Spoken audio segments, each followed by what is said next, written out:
नमस्कार दोस्तों, आप सभी का हमारे शिक्षा सोपान के इस ऑनलाइन एजुकेशन प्लेटफॉर्म में आपका बहुत बहुत स्वागत है। बहुत बहुत अभिनंदन है। जैसा कि आपको पता है कि हमारे द्वारा आपको कंपटीशन लेवल से जो फिलहाल में बीएसटीसी 2026 की जो एग्ज़ाम होने वाली है 20 मई 2026 को, उससे संबंधित या उससे सिलेबस के अकॉर्डिंग हमारे द्वारा आपको कंटेंट तैयार करके रिकॉर्ड किया जाता है। लाइव के द्वारा भी आपसे हमारी मुलाकात होती है, बातें होती हैं। आपको लाइव के द्वारा क्वेश्चन जो हैं वो कराए जाते हैं।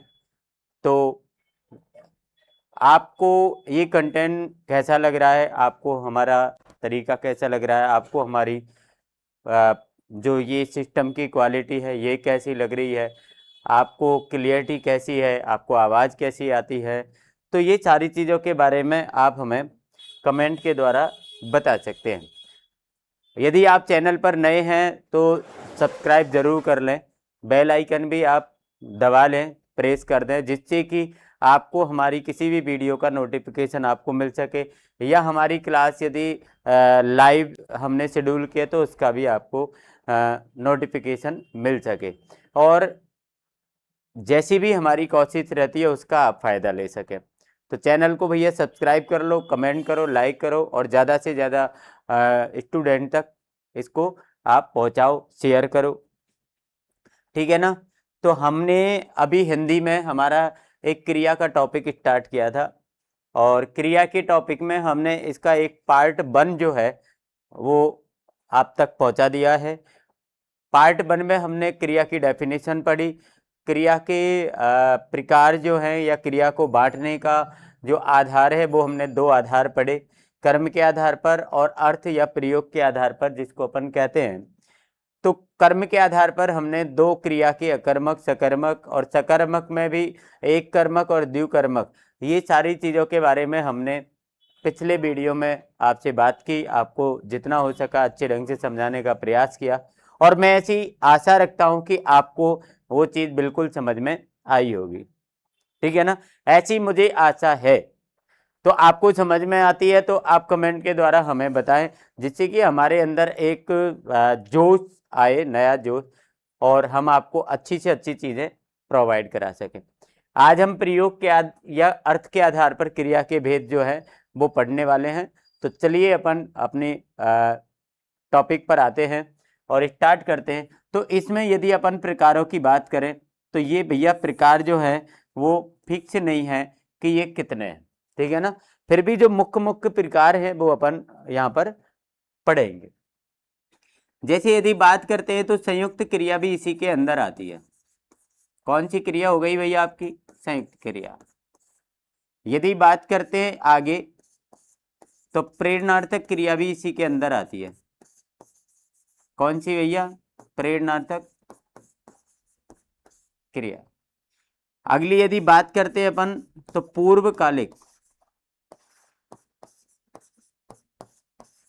पूर्वकालिक क्रिया भी इसी के अंदर आपकी आती है। अगली यदि अपन बात करते हैं तो सामान्य क्रिया भी इसी के अंदर आती है।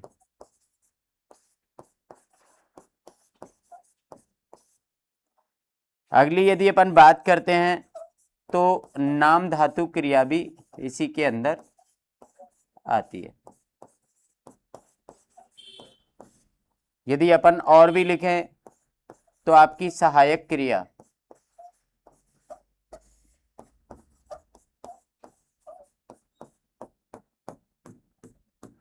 तो ये क्रियाएं जो हैं वो मुख्य रूप से अपन के प्रयोग या अर्थ के आधार पर अपनी ये मुख्य मुख्य क्रियाएं हैं, जिनके बारे में आपको पता होना चाहिए। यदि आपको परीक्षा की दृष्टि से किसी प्रकार से सोचना है तो यहाँ पर आप जो है इनके बारे में जो है वो ज़्यादा सोच सकते हैं, ज़्यादा आप पढ़ सकते हैं। ये 4 क्रिया, संयुक्त, प्रेरणार्थक, पूर्वकालिक और सामान्य क्रिया, इससे संबंधित प्रश्न जो है वो आपको परीक्षाओं में अधिक पूछे जाते हैं। ठीक है ना।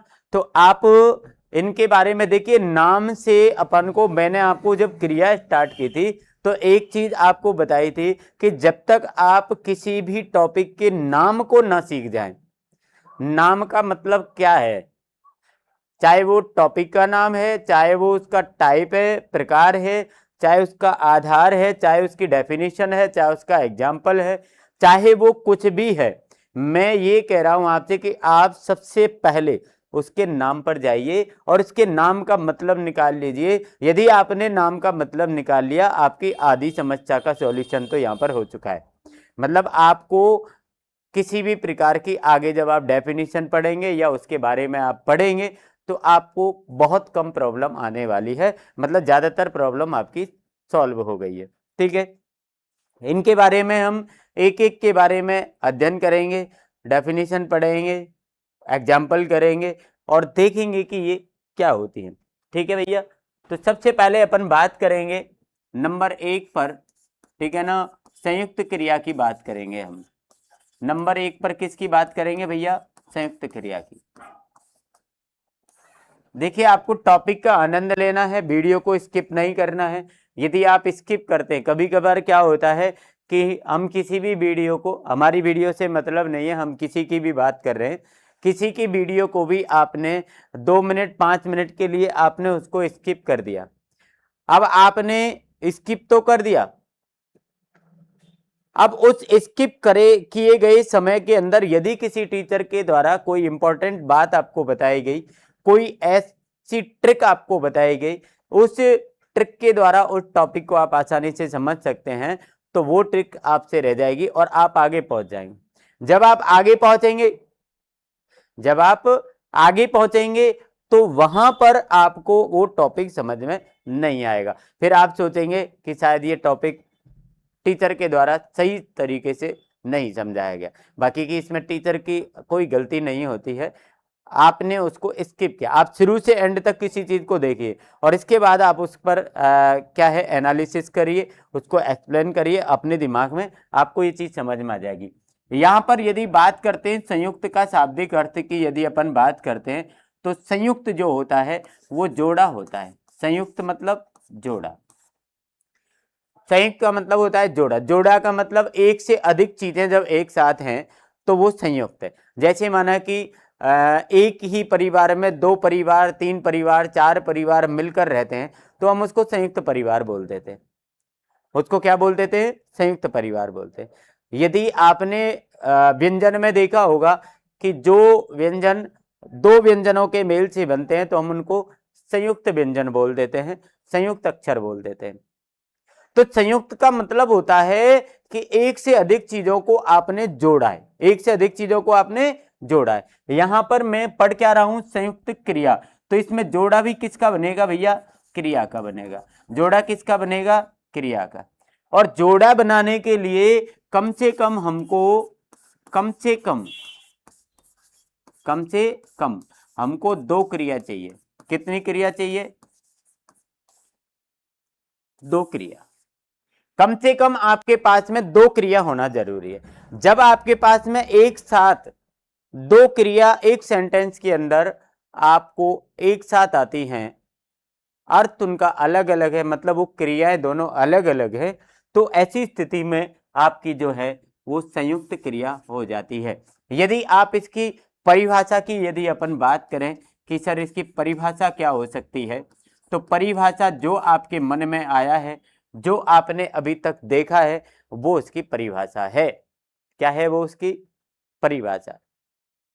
आपने देखा क्या, क्या एक वाक्य है, वाक्य कितना है, एक वाक्य, और एक वाक्य में कम से कम कितनी क्रिया, 2। ठीक है ना, या या अधिक भी हो सकती है, या अधिक भी हो सकती है।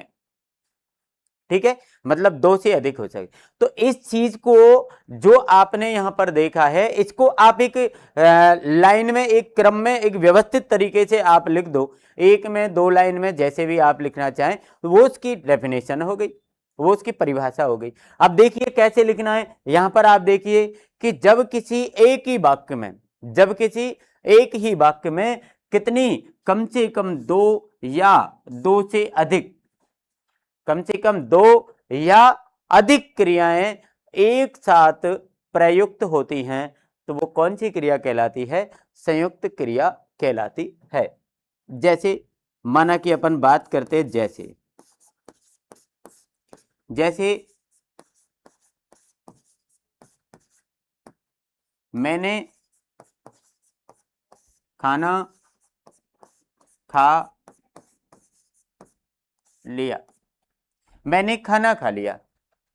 देखिए यहां पर ये करता है, ये खाना, ये खा और ये लिया, ठीक है ना। मैंने क्या खा लिया? खाना। ये आपका क्या हुआ? कर्ता। ये क्या हुआ? कर्ता। मैंने क्या खाया? खाना। जो क्या का जवाब आया तो ये क्या हुआ? आपका कर्म हुआ। ये कर्ता हो गया, ये कर्म हो गया। ये क्या है? आपकी क्रिया। क्या है ये क्या है? आपकी क्रिया। क्या है ये? क्रिया नंबर 1, क्रिया नंबर 2। दो क्रियाएं आपके पास यहां पर मौजूद हैं। यदि ये दो क्रिया यहां पर मौजूद हैं तो आप कौन सी क्रिया करेंगे? यहां पर संयुक्त क्रिया करेंगे, ठीक है ना। जैसे और यदि अपन देखें, दूसरा एग्जाम्पल भी अपन देखें तो यहां पर जैसे मोहन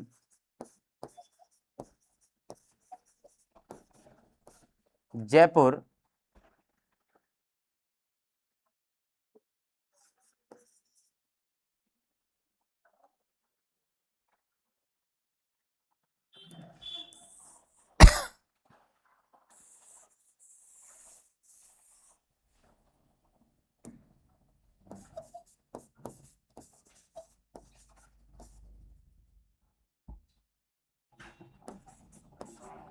मोहन ने पाठ याद कर लिया होगा। मोहन ने पाठ याद कर लिया होगा। अब यदि अपन बात करते हैं, देखिए यहां पर ये मोहन है, ये ने है, ये पाठ याद कर लिया होगा, ये है। अब यदि बात आती है मोहन की, तो मोहन आपको पता है काम करने वाला है। क्या है ये? काम करने वाला, तो कर्ता हो गया। ने क्या है? आपका परसर्ग है। ने क्या है? आपका परसर्ग है। पाठ मतलब क्या याद कर लिया? पाठ, तो ये क्या हो गया? आपका कर्म। क्या हो गया? ये कर्म हो गया, ठीक है ना। ये याद करना क्या हो गई? आपकी क्रिया हो गई। याद करना क्या हो गई? क्रिया हो गई। लिया, लेना क्या हो गई? आपकी क्रिया हो गई। होगा, होना क्या है? क्रिया हो गई। आपकी इसके अंदर 1, 2 और 3, तीन क्रियाएं आपके इस सेंटेंस के अंदर आपको दी गई। मतलब 3 क्रियाएं आपको इस सेंटेंस के अंदर आई। तो मुझे लगता है कि ये चीज आपको स्पष्ट हो जाएगी कि जहां पर एक ही कर्ता के साथ वाक्य एक ही है, अलग अलग अर्थ वाली दो या दो से अधिक क्रियाएं यहां पर आपको देखी जाती हैं। जैसे एग्जाम्पल नंबर 1 के अंदर और एग्जाम्पल नंबर 2 के अंदर यहां पर हमने देखा कि यहां पर 2 क्रिया थी, यहां पर 3 क्रिया थी। तो कौन सी क्रिया हो गई भैया? ये संयुक्त क्रिया हो गई। कौन सी क्रिया हो गई? संयुक्त। देखिए बहुत सिंपल तरीके से आपको ये चीज मैं बताता हूं। आप सिंपल तरीके से सीख गए ना तो आपको कोई टेंशन नहीं है। जटिल तो आप खुद बना लोगे, लेकिन जटिल सीधी सिखाई नहीं जाती है। जटिल सीधा सिखाया नहीं जाता है। पहले सरल सिखाया जाता है, जटिल बच्चा सीखता है खुद। तो चलिए हम आगे की क्रिया पर चलते हैं। नंबर 2, आपकी क्रिया नंबर 2 की बात करेंगे अपन। नंबर 2 पर आपकी यहां पर हमने लिखी प्रेरणार्थक क्रिया। कौन सी लिखी भाई?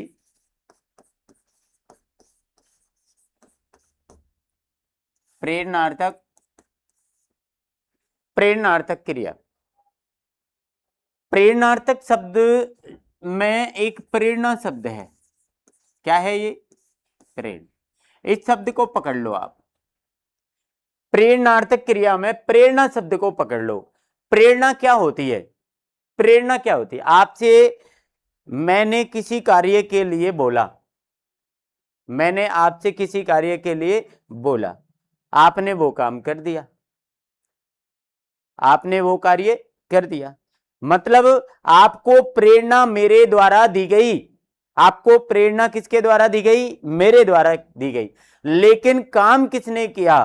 काम आपने किया। काम किसने किया? काम आपने किया। कहने का मतलब देखिए, यहां पर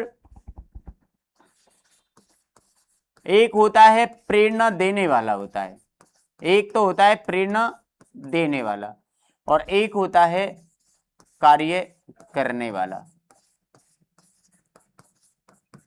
ठीक है भैया, एक प्रेरणा देने वाला होता है, एक काम करने वाला होता है। मैंने आपको प्रेरणा दी कि आप ये वस्तु उठा लीजिए, यहां पर सफाई कर दीजिए, ठीक है ना। यहां पर एक चीज ध्यान रखनी है, ये जो है ये आपका कर्ता है। ये क्या है? कौन है? ये कर्ता। कर्ता है, लेकिन आपको पता है कर्ता कौन होता है? काम करने वाला होता है। कौन होता है? काम करने वाला। लेकिन यहां पर प्रेरणार्थक क्रिया के अंदर कर्ता जो होता है वो कार्य को फिजिकल रूप से नहीं करता है, केवल केवल और केवल क्या देता है? प्रेरणा देता है। केवल क्या देता है? प्रेरणा देता है। काम कौन करता है? काम करने वाला अन्य होता है। काम कौन करता है? अन्य होता है। अन्य का मतलब ये जो होता है करण। कौन सा कारक होता है? करण। करण से मतलब के द्वारा के अर्थ में आता है। आपको पता है करण का कारक चिन्ह से, और ये किसके अर्थ में लिखता है, लिखा जाता है आपको? के द्वारा। के द्वारा, ठीक है ना। मतलब मैंने उससे मैंने उससे खाना बनवाया, तो मैंने बनवाया, बनाया उसने था, मैंने उससे बनवाया, तो से आ गया। मतलब जो काम करने वाला है वो ये है करण, और प्रेरणा देने वाला कौन है? कर्ता है। ठीक है, मतलब कर्ता जब किसी कार्य को खुद ना करे, यदि आपको इसकी परिभाषा की बात करनी हो, किसकी बात करनी हो? परिभाषा। परिभाषा क्या परिभाषा हो गई? कर्ता किसी कार्य को कर्ता किसी कार्य को अपनी प्रेरणा से, ठीक है ना, दूसरे से संपन्न करवाता है। ठीक है, एक बात इसके अंदर आपको यदि पहचान की बात आए कि पहचान हो सकती है क्या? ठीक है, पहचान हो सकती है क्या? तो पहचान के लिए आपको क्रिया के साथ में, किसके साथ में? क्रिया के साथ में आपको यहां पर बाता है या बाती है या बातें हैं, ठीक है ना। एक पहचान क्रिया के साथ आपका क्या आ जाएगा? बाया, बाई, बाई, ठीक है ना। यदि आपको ये चीज आ रही है, यदि आपको ये चीज आ रही, कौन सी? ये पहचान यदि आपको दिखाई दे रही है, ठीक है ना, यदि ये पहचान आपको दिखाई दे रही है, ये वाली, ये वाली, ठीक है ना, तो आप ये समझ लीजिए ये क्रिया के साथ आएगा। क्रिया के साथ माना कि जैसे जैसे माना कि यहां पर आपके पास में क्रिया है लिखना, लेकिन मैंने लिख दिया लिखवाता है, लिखवाता है। ठीक है ना। या जैसे नीचे वाली पहचान में देखें हम, लिखवाया, लिखवाया। यहां पर ऐसे बाता है और बाया, इस प्रकार से आपको यदि क्रिया के साथ में ऐड होकर के मिल रहा है, आप 100% डिसाइड कर लीजिए कि उसके अंदर ये वाली चीज आपको दिखाई देगी। कौन सी चीज दिखेगी? ये कि कर्ता केवल उसमें प्रेरणा दे रहा होगा, काम उसमें करण कारक के द्वारा किया जाता है। जो करण कारक होता है मतलब काम करने वाला अन्य व्यक्ति होता है। तो कर्ता क्या करता है? कर्ता प्रेरणा देता है, मतलब काम के बारे में बताता है। ठीक है, जैसे इसके एग्जाम्पल के बारे में अपन देखते हैं। एग्जाम्पल आप देखिए, जब तक आप किसी चीज की कंसेप्ट को समझ के फिर एग्जाम्पल पे फॉलो नहीं करोगे, उसको आप एग्जाम्पल के ऊपर क्या है डालकर देखिए कि ये वास्तविक रूप से ये चीज काम कर रही है या नहीं कर रही है। जैसे माना कि मैं यहां पर, अपन की क्रिया चल रही है प्रेरणार्थक। कौन सी चल रही है भाई? आपको यहां पर मैं उदाहरण दे देता हूं।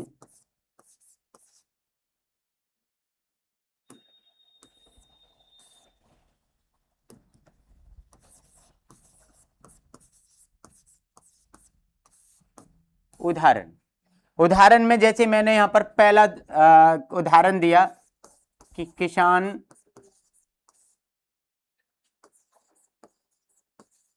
मजदूर से फसल कटवाता है। आपके पास में एक एग्जाम्पल है कि किसान मजदूर से फसल कटवाता है। ठीक है, ये आपके पास एग्जाम्पल है। अब एग्जाम्पल की तरफ आप बढ़िए और इसको देखने का प्रयास कीजिए कि देखिए पहली पहचान आपके पास में ये आ गई, बाता है। और जब आपके पास में ये बाता है पहचान हो गई, तो आपका सीधा दिमाग जो है वो प्रेरणार्थक क्रिया के ऊपर आपका जाना चाहिए, क्योंकि आपके पास में यहां पर लिखा हुआ है बाता है। पहली बात। दूसरी बात हमने यहां पर एक चीज देखी थी, आप दोबारा से इस पर आ जाइए। दूसरी बात हमने यहां पर एक देखी थी कि कर्ता जो होता है वो प्रेरणा देता है, करण जो होता है वो कार्य करता है।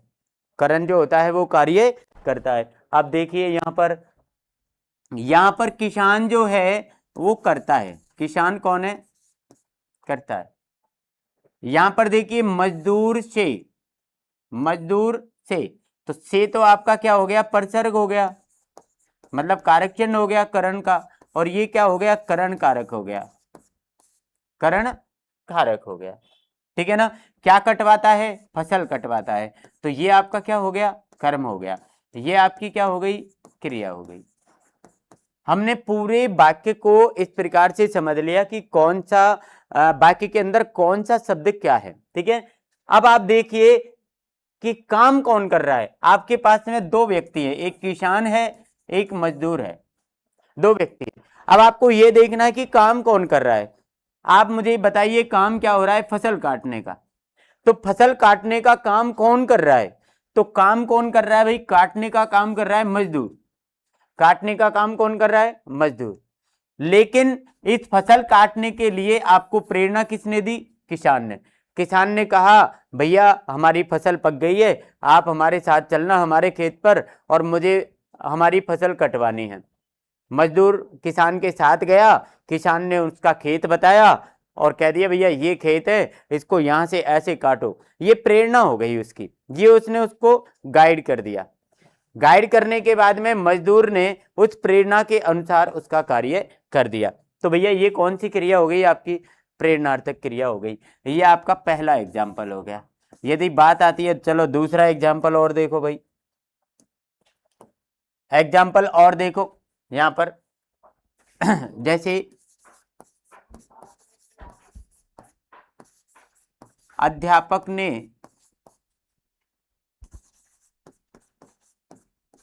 छात्र से,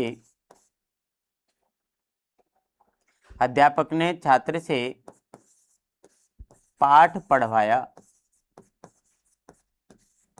अध्यापक ने छात्र से पाठ पढ़वाया। अब देखिए आप, अध्यापक ने छात्र से क्या पढ़वाया, पाठ पढ़वाया। यहां पर आपके पास में एक अध्यापक है, ने है, छात्र है, से है, पाठ है, पढ़वाया है। पहली बात तो आपको मैंने पहचान बता रखी है कि बाया, बाई, बाई, बाया आ गया तो आपका 100% दिमाग चला जाना चाहिए प्रेरणार्थक क्रिया की तरफ। फिर भी आपको कोई प्रॉब्लम है, ऐसा है कि नहीं एक बार भैया मैं तो और कंफर्म कर लूं, तो कंफर्म कर लूं। इसके पास, इसमें दो व्यक्ति हैं आपके पास में, एक छात्र है, एक अध्यापक है। यहां पर ये आपका क्या है, कर्ता है, ये ने क्या है, परसर्ग है, मतलब कारक चिन्ह है। ये क्या है आपका, करण है। ये क्या है आपका, परसर्ग है। ये क्या है आपका, ये कर्म है। ये क्या है आपका, ये क्रिया है। ठीक है, काम हो रहा है पढ़ने का, काम हो रहा है पढ़ने का। पढ़ने का काम किसने किया, छात्र ने। पढ़ने का काम किसने किया, छात्र ने। आपको क्या बताया गया कि काम कौन करेगा, करण, करण कारक काम करेगा, कर्ता कारक नहीं। लेकिन प्रेरणा, इस पढ़ने की प्रेरणा किसने दी, अध्यापक ने। अध्यापक ने प्रेरणा दी। अध्यापक ने एक छात्र से कहा बेटा तू खड़ा हो और चैप्टर नंबर 1 को पढ़, और चैप्टर नंबर 1 का भी ये पैराग्राफ पढ़। प्रेरणा किसने दी, टीचर ने, अध्यापक ने। पढ़ाई का काम, मतलब पढ़ने का काम किसने किया, छात्र ने। समझ गए मेरी बात को। यहां पर आप डेफिनेशन पर एक बार और आ जाइए। यहां पर हमने लिखा कि कर्ता किसी कार्य को अपनी प्रेरणा से दूसरे से संपन्न करवाता है। क्रिया के साथ बाता है, बाती है, बातें हैं। क्रिया के साथ बाया, बाई, बाए आते हैं। और कर्ता खुद ना करे काम को, करण कारक करता है। तो आप समझ जाना कि ये कौन सी क्रिया है, ये प्रेरणार्थक क्रिया है। और मैं ऐसी उम्मीद करता हूं कि आपको अब ये सारी चीज क्लियर हो गई होगी। अब ये आपको समझ में आ गया होगा कि वास्तविक रूप से प्रेरणार्थक क्रिया क्या होती है, ऐसी मैं उम्मीद करता हूं। ठीक है ना, ऐसी मैं क्या करता हूं, उम्मीद करता हूं। क्यों, क्योंकि बिल्कुल लोएस्ट तरीके, बिल्कुल निचले स्तर से आपको ये चीज हमारे द्वारा क्लियर करवा दी गई। चलिए आगे नंबर 3 क्रिया पर आते हैं अपन। और नंबर 3 क्रिया आपकी कहती है, कौन सी है, पूर्वकालिक। कौन सी है,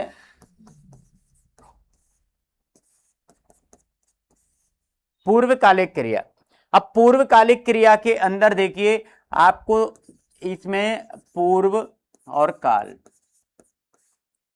ठीक है ना, मतलब पहला और समय, ये आपको पहली क्रिया का समय बताएगी। देखो इसके अंदर आपको दो क्रिया होंगी। कितनी क्रिया होती हैं, अब आप कहोगे सर कि यहां पर हमने कंफ्यूजन में डाल दिया, आपने हमको कंफ्यूजन में डाल दिया कि आपने अभी थोड़ी देर पहले ही संयुक्त क्रिया पढ़ाई थी। और संयुक्त क्रिया के अंदर आपने बताया था कि जब दो क्रिया एक साथ आती हैं, जब दो क्रिया एक साथ आती हैं तो वो संयुक्त क्रिया होती है। लेकिन आप यहां पर कह रहे हैं कि पूर्वकालिक में भी दो क्रिया आती हैं। यदि दो क्रिया आती हैं तो वो पूर्वकालिक होता है, तो ये तो आप अब अलग बता रहे हो। तो ऐसा नहीं है, आप देखिए दो क्रिया यहां भी आएंगी और दो क्रिया वहां भी आती है। लेकिन देखिए फर्क क्या है, फर्क ये है कि इन दोनों में से आपकी जो है वो एक क्रिया समाप्त हो, एक क्रिया क्या होगी, समाप्त। ठीक है, और दूसरी क्रिया क्या होगी, प्रारंभ होगी। दूसरी क्रिया क्या होगी, प्रारंभ। ये मुद्दा मेन है। यदि वहां पर हम बात करते हैं वो क्रियाएं साथ साथ चलती हैं, लेकिन यहां पर ये जो क्रिया हैं वो एक क्रिया के समाप्त होने के बाद ही दूसरी क्रिया प्रारंभ होती है। लगातार दोनों क्रियाएं एक साथ नहीं होती हैं।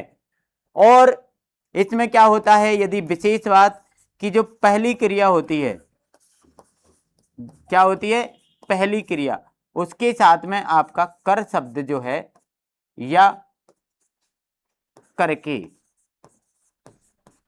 ठीक है ना, ये शब्द जो है वो इस पहली क्रिया के साथ में ऐड होते हैं, ठीक है ना।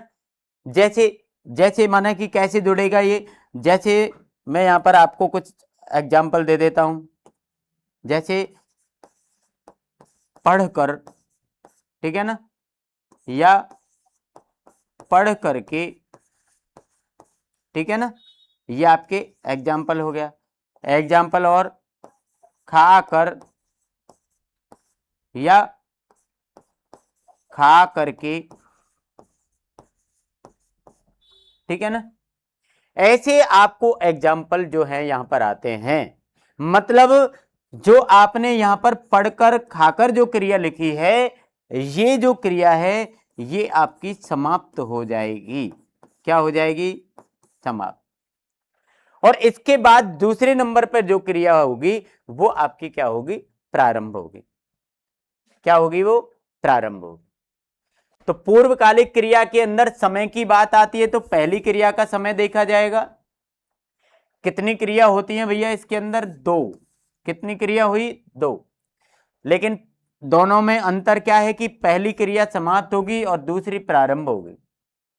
जो आपकी पहली क्रिया समाप्त होगी, जो पहली क्रिया आपकी क्या होगी? समाप्त, उसमें आपका कर या करके ऐसे शब्द जो है वो जुड़कर आएगा। यहां पर मैंने आपको एग्जाम्पल दिखा, पढ़कर पढ़ करके, खाकर खा करके, नहाकर नहा करके, सोकर सो करके, जगकर जग करके, ठीक है ना, दौड़कर दौड़ करके, ठीक है। ऐसे शब्द आपको यहां पर मिलेंगे। अब डेफिनेशन की बात आएगी तो डेफिनेशन को जो हमने इसके अंदर जो हमने देखा है वो इसकी परिभाषा है। क्या हुई परिभाषा?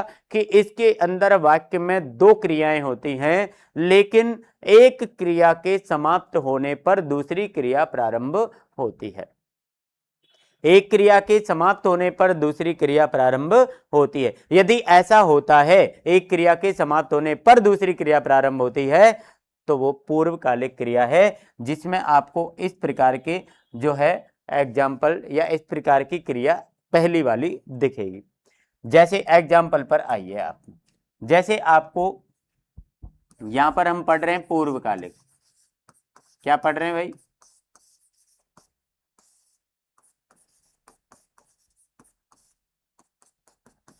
उदाहरण देखते हैं अपन। उदाहरण नंबर 1 मैंने देखा कि मैं सोकर जगा हूं। मैं सोकर जगा हूं। अब देखिए यहां पर आपको मैंने बताया था कि पहली क्रिया, दो क्रिया होंगी। अब देखो दो क्रिया इसमें है, एक सोना है एक जागना है। एक सोना है एक जागना है। सोना, सोना जो क्रिया थी उसके साथ यहां पर कर शब्द लगा। इसका मतलब ये क्रिया पहली है, ये क्रिया दूसरी है, ठीक है ना। जिसके साथ कर लगा है वो क्रिया पहली है और जिसके साथ कर नहीं लगा है वो क्रिया दूसरी है। तो ये जो है ये समाप्त हुई है, ये क्या हुई है? और ये क्या हुई है आपकी? प्रारंभ। ये क्या हुई है? ये क्रिया आपकी समाप्त हो गई, ये आपकी क्या हो गई? प्रारंभ हो गई। आप सो रहे थे, लेकिन जैसे ही आप जगे तो सोना क्रिया आपकी समाप्त हो गई और जगना क्रिया प्रारंभ हो गई। कहने का मतलब आपकी ये जो क्रिया हुई इसमें पूर्वकालिक क्रिया होगी। जैसे दूसरा एग्जाम्पल भी अपन देख लें। जैसे मोहन खाना खाकर सो गया। मोहन खाना खाकर सो गया, ठीक है भाई। अब देखिए आप, मोहन खाना खाकर सो गया, ठीक है। अब यहां पर आपका ये कर्ता हो गया, ये कर्म हो गया, ये क्रिया हो गई, ये भी क्या हो गई, ये भी क्रिया हो गई। अब आपको देखना है कि नंबर 1 वाली क्रिया ये, 2 वाली ये, क्योंकि कर इसके साथ जुड़ा है। मोहन जो है उसने सबसे पहले खाना खाया, मतलब पहली क्रिया की खाना खाने की, इसके बाद में उसने सोने की क्रिया प्रारंभ की। कहने का मतलब ये खाना खाया और सो गया, खाना खाने के बाद वो सोया है। ठीक है ना। ऐसे एग्जाम्पल जो हैं वो आपको परीक्षा के अंदर, या क्रिया जब आपको पूर्वकालिक पूछी जाएगी तो आपको ऐसे एग्जाम्पल पूछे जाएंगे। जैसे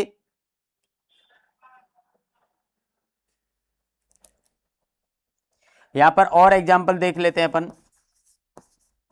सुरेश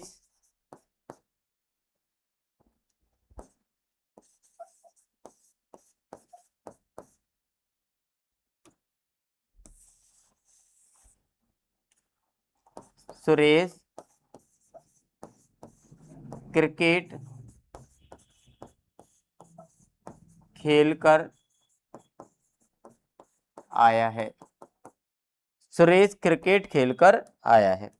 अब देखिए, खेलकर आया है, क्रिकेट खेली है सुरेश ने, ये आपका कर्ता हो गया, ये आपका कर्म हो गया। क्या खेल कर आया, क्रिकेट खेल कर, ये मैंने आपकी क्रिया नंबर 1, ये क्रिया नंबर 2। अब देखिए खेलना क्रिया क्या हुई आपकी, समाप्त हुई। खेलना क्रिया क्या हो गई, समाप्त, और आने की क्रिया क्या हो गई, प्रारंभ हो गई। अब आप मुझे ये बताइए कि इन दोनों क्रियाओं को हम एक साथ कर सकते हैं। आप खेल भी सकते हैं और आ भी जाएं। आप यहां पर खाते भी रहें, खाना क्रिया भी चलती रहे और सो भी जाएं। यहां पर आप सोना क्रिया भी चलती रहे और आप जाग भी जाएं। मतलब दोनों क्रिया हो सकती, नहीं हो सकती। तो ऐसी जगहों पर भैया आपको कौन सी क्रिया करनी है, पूर्वकालिक क्रिया करनी है। यहां पर आपको मैं एक चीज और बता देता हूं, क्योंकि काफी जगह पर यह चीज आ जाती है, तो आप यहां पर थोड़ा सा देख लीजिए। पूर्वकालिक से मिलती हुई एक तात्कालिक क्रिया होती है। क्या होती है, क्या होती है भैया, तात्कालिक क्रिया। तात्कालिक क्रिया जो है, पूर्वकालिक और तात्कालिक दोनों में एक छोटा सा अंतर है, बाकी की पूरी डेफिनेशन वगैरह सारी चीजों में समानता है। 2 क्रिया होती है तात्कालिक में भी, एक समाप्त होती है, एक प्रारंभ होती है, बिल्कुल सेम है। लेकिन ये जो क्रिया होती है ये भैया अचानक से होती है, अचानक। जैसे यदि आप इधर आइए, इन तीनों एग्जाम्पल में आप सोए तो आपको पता है कि मैं सुबह जगूंगा, यहां पर कोई अचानक कुछ नहीं है। आपने खाना खाया, खाना खाने के बाद आप सोए, इसमें कुछ अचानक नहीं है, खाना खा लिया आप सो गए। आप खेल कर आए, आपको पता है कि मैं खेलूंगा, खेलने के बाद खेलने की क्रिया समाप्त करूंगा और खेल करके मैं घर जाऊंगा, तो आप घर आ गए, कोई टेंशन वाला बात काम नहीं है। लेकिन यहां पर जो होता है, ये व्यक्ति को जब कुछ पता ना हो, जैसे माना कि आप रास्ते में जा रहे, अचानक से शेर आ गया। जैसे यहां पर एक एग्जाम्पल लिख देते हैं कि मोहन शेर को देखकर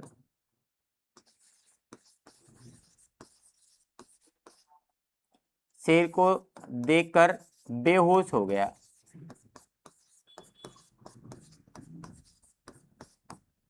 ठीक है ना। अब देखिए यहां इसमें भी आपको 2 क्रिया हुई हैं, एक हुई है यहां पर देखकर और एक होना बेहोश होना है। अब बेहोश होना है, बेहोश कब हुए आप, जब आपने शेर को देखा, तो शेर को देखने की क्रिया खत्म और आप बेहोश हो गए। अब इसमें तत्काल क्या है, तत्काल ये है कि शेर को देखकर आप जब रास्ते में जा रहे थे तो आपको इसके बारे में कुछ पता नहीं था कि मैं ऐसे रास्ते में जाऊंगा, सामने से एक शेर आएगा, मैं उसको देखूंगा, देख के मैं डर जाऊंगा, डर के मैं बेहोश हो जाऊंगा। ऐसा मुझे कुछ भी पता नहीं, मैं तो आराम से जा रहा था, लेकिन जैसे ही अचानक से शेर मेरे सामने आया तो मैं शेर को देख करके और बेहोश हो गया। क्लियर है? ये आपकी पूरी जो है वो पूर्वकालिक क्रिया है। ये कौन सी क्रिया है? आपकी पूर्वकालिक क्रिया है। ठीक है, इसके बाद हम अगली क्रिया पढ़ते हैं, सामान्य क्रिया। कौन सी क्रिया पढ़ेंगे भैया? सामान्य क्रिया। सामान्य क्रिया के अंदर यदि अपन बात करते हैं तो इसमें एक कार्य या क्रिया, ठीक है ना, मतलब जिनको हम एक नॉर्मल तरीके से बोल देते हैं। एक ही क्रिया होगी, एक कार्य होगा और नॉर्मल तरीके से आपने इसको बोल दिया। हालांकि परीक्षा की दृष्टि से ज्यादा इंपॉर्टेंट नहीं होती है, लेकिन हमारे नोटिस में रखना चाहिए कि ये सामान्य क्रिया क्या है। जैसे माना कि यहां पर अपन लिख देते हैं, जैसे आती कैसे, जैसे मोहन बाजार गया, ये यहीं पर खत्म हो गई। मतलब यहां पर एक सिंपल सी बात, यहां पर एक इतनी सी बात दी गई सिंपल सी कि मोहन है कर्ता, ठीक है, ये यहां पर क्या है? बाजार। बाजार एक स्थान है, जाना क्या है? आपकी क्रिया है। आपको क्रिया को पकड़ना कि जो मोहन है ये सीधा इसके ऊपर डिपेंड और ये इसके ऊपर डिपेंड है। केवल एक क्रिया का बोध आपको बताया है, मतलब केवल क्या किया जाएगा इसमें? केवल कार्य का बोध होगा। केवल क्या होगा? कार्य का बोध। ये काम क्या कर रहा है, और केवल कार्य का बोध करने के बाद में आपको कार्य का बोध हो गया, इसके बाद इसके अंदर कुछ भी नहीं होता है। वो गया आया, ठीक है ना, वो पढ़ा, ठीक है ना, उसने लिखा, ऐसे जो सेंटेंस हैं या ऐसी जो क्रियाएं हैं वो अपन की सामान्य क्रिया के अंदर जो है वो आती हैं, जिनको आप मुख्य क्रिया भी कह सकते हो, ठीक है ना, मेन वर्ब भी उनको आप बोल सकते हो, मुख्य क्रिया भी आप इनको कह सकते हो। तो ये नॉर्मल चीज है, ठीक है ना। एक बार बोर्ड में भी ये एग्जाम्पल जो है वो आ गया था कि मधु गई, मधु गई। आपको सीधे से एग्जाम्पल ऐसे आ जाते हैं, जैसे माना कि यहां पर अपन ने देख लिया कि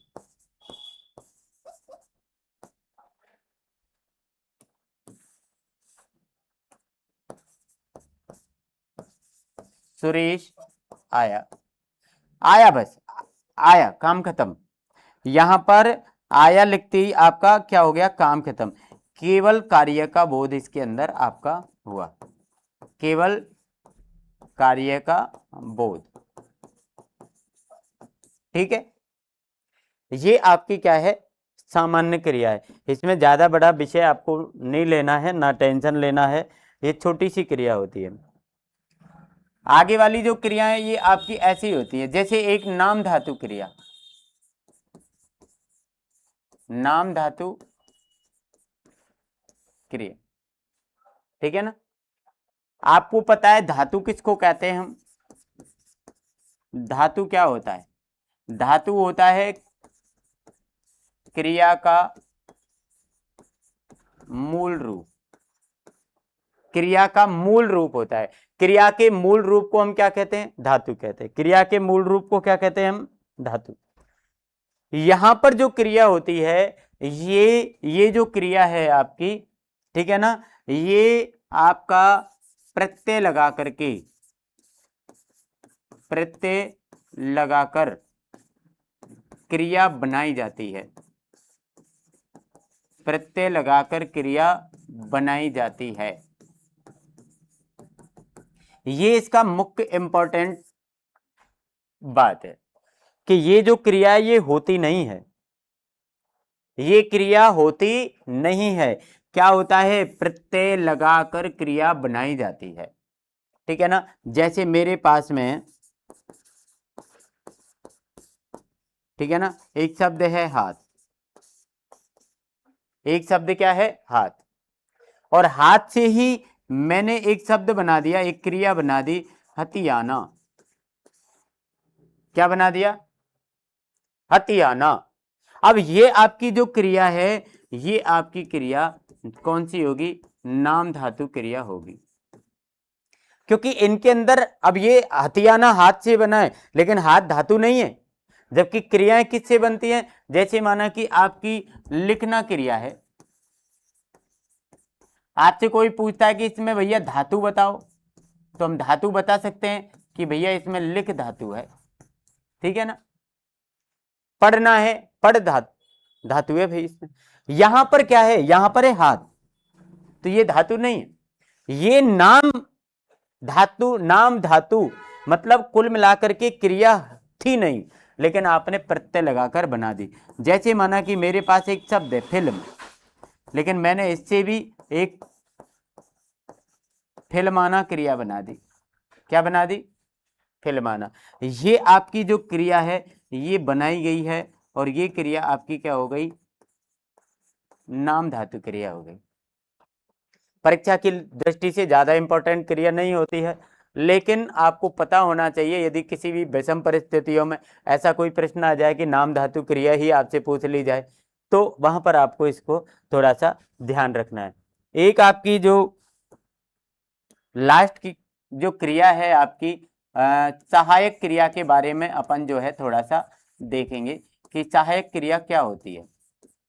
ठीक है, देखिए सहायक क्रिया एक तो समय या काल निर्धारण करती है, समय और काल का निर्धारण कौन करती है भाई? आपकी सहायक क्रिया। दूसरी बात यदि अपन की आती है तो ये वाक्य की पूर्णता करती है। यदि आप किसी भी सेंटेंस के अंदर, किसी भी वाक्य के अंदर सहायक क्रिया का प्रयोग करते हैं तो वो वाक्य पूरा हो जाता है। ये दो चीज आप मेन ध्यान रखें। अब इसमें जैसे माना कि आपको एग्जाम्पल कैसे आ जाए, मैं यहां पर जैसे लिख देता हूं। देखिए कोई भी आप यहां पर एग्जाम्पल लिख देते हैं, जैसे मैंने लिख दिया यहां पर कि मोहन पुस्तक पढ़ता है। मोहन पुस्तक पढ़ता है, ठीक है ना। यहां पर देखिए मोहन पुस्तक पढ़ता है। अब ये जो है ये क्या है, ये आपकी क्या है? ये आपकी सहायक क्रिया है, ठीक है ना।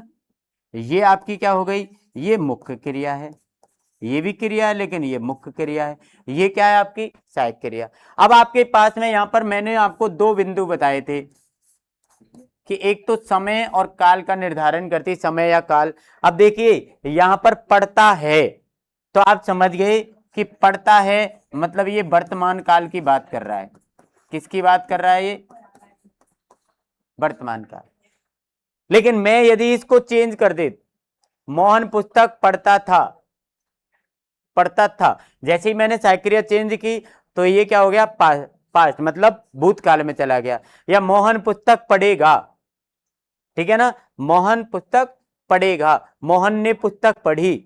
जैसे ही सहायक क्रिया आपकी चेंज होगी, यह आपका काल निर्धारण का काम करता है। एक दूसरी बात हमने यहां पर पढ़ी थी कि वाक्य की पूर्णता करता है। मानो कि वाक्य यहीं तक होता है कि मोहन पुस्तक पढ़ता, मोहन पुस्तक पढ़ता। अब मोहन पुस्तक पढ़ता मतलब आगे कुछ नहीं, तो ये आपको किसी भी हालत में समझ में नहीं आएगा कि पढ़ता मतलब क्या कहना चाह रहे हो। पढ़ रहा है कि पढ़ेगा कि पढ़ चुका है, क्या है? तो ये आप जब सहायक क्रिया का प्रयोग कर दोगे तो वाक्य की पूर्णता होगी, और वाक्य का जो सही अर्थ है या वाक्य का मतलब जो है सही, वो आपकी समझ में आएगा। क्लियर है? बिल्कुल। तो ये आपकी जो है अर्थ के आधार पर या प्रयोग के आधार पर हमारी 6-7 क्रिया जो है हमने पढ़ी। बहुत अच्छी प्रकार से आपने इनको यदि पढ़ते हैं, अच्छी प्रकार से आप इनको देखते हैं, तो आपको क्रिया का टॉपिक बिल्कुल आपका आसानी से जो है वो समझ में आ जाएगा, ठीक है ना। आपसे अगले नेक्स्ट टॉपिक के साथ में इसके बाद मिलेंगे। तो सभी से हमारा अनुरोध, आग्रह चैनल को सब्सक्राइब कर लो भैया, लाइक और कमेंट जरूर कर दिया करो और शेयर भी कर दिया करो। आप लोगों का सपोर्ट ही हमारे लिए एक हिम्मत और एक जोश का कारण बनता है।